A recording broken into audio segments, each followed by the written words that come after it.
In this video, I'm going to teach you how to get your next track placed in some of the biggest music blogs. Music promotion is all about getting your music out there, getting it out to as large an audience as possible. And that's why music blogs can be so fantastic, because there are thousands out there.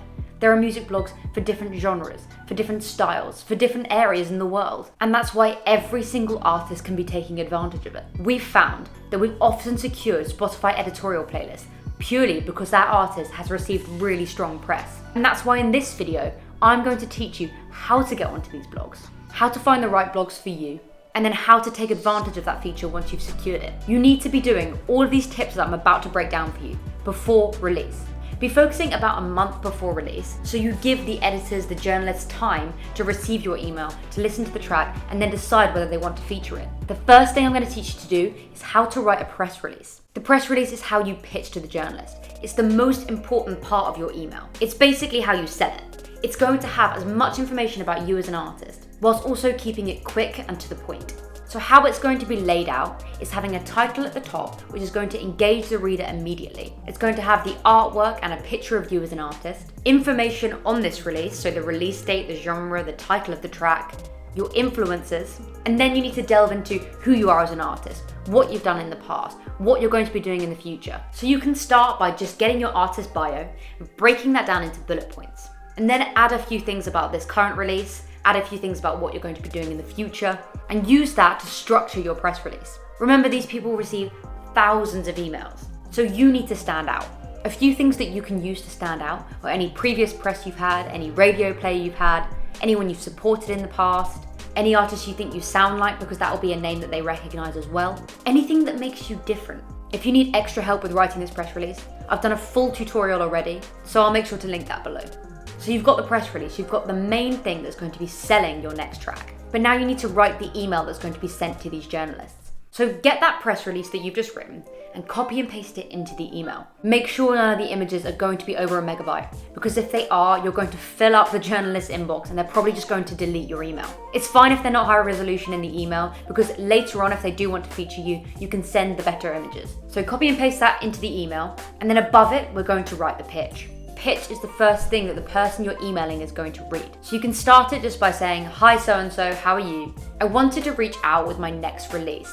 And then you need to include something that's really going to keep them in. So you could say something like, "I'm returning with my latest release after supporting," and then a large artist you've supported. Obviously, not all of you are going to have this credibility, and that's fine. You just need to find an angle. You need to find something that makes you stand out. If you're really struggling to find an angle, go onto Instagram, hit the follow button for Burstamo, and DM us. Tell us a little bit of information about yourself and we will try and give you an angle. So, you've written that first line, you've got the thing that drags them in, and then you need to link to the track. The best way to do this is to have a private SoundCloud link. SoundCloud is the easiest way for someone to listen, because they don't need to download the track before, and they also don't have to download an app or anything. Also, a little tip, you're going to be able to see how many people are actually listening. So if you're only sending this private SoundCloud link to journalists, but you're not getting any responses, you can look at the SoundCloud link and see how many listens you've got. If you've got 50 listens and none of these journalists have replied, then you're probably sending it to the wrong blogs, or the track isn't good enough quality. The rest of the email needs to outline what you're actually looking for from them, outline what you want,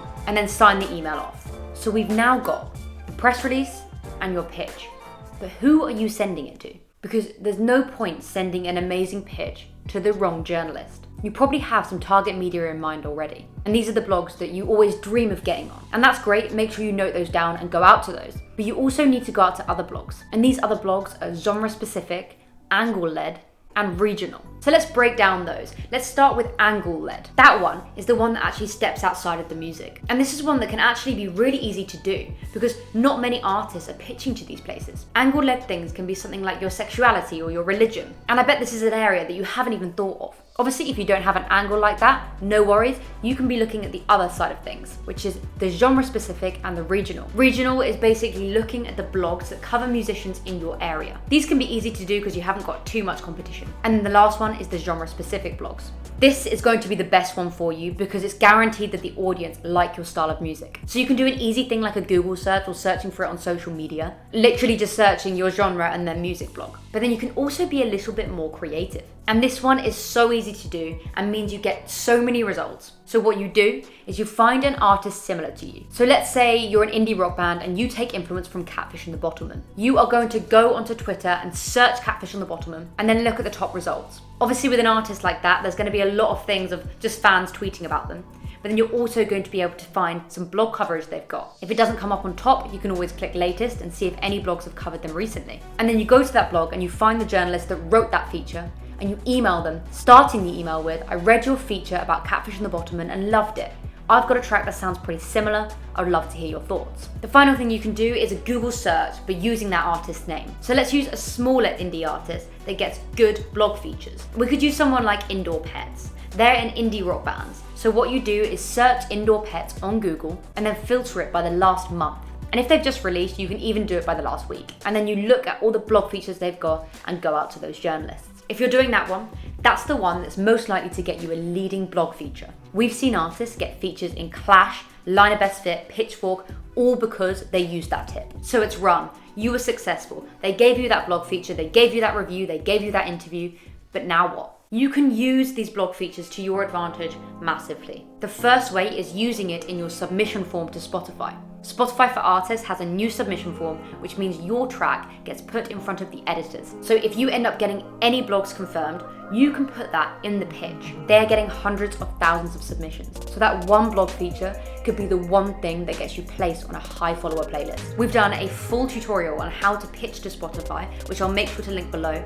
And we used an example of an artist that we got a Clash feature for. And from that, they ended up getting New Music Friday. The final thing that you can use these blog features for is social media advertising. The results for this one are huge. So what you're going to do is create an ad with the logos of the blogs you've been featured on all over it. So we would suggest using a video because videos are cheaper and have higher engagement through social media advertising. So you could pull the music video or you could pull some live footage and then you put your track over the top and then you're going to put on it as seen on and then put the blog logos all over it. If you're doing this within the first 3 seconds of the ad, people scrolling on social media will stop because they recognize those logos and they're a lot more likely to engage with you and listen to the song because it's got credibility, it's got something behind it proving that it's going to be a good song. So that's it. That is how you get online promotion, and then once you've got it, that's how you use it to your advantage. All of these tips work. We do them day in and day out and we get the results, so you guys can too. And if you have any questions about how to do this, make sure to comment and we'll answer them all. I hope you found this video useful, and if you did, smash that subscribe button, smash that like button, and we'll be back soon with more music marketing advice.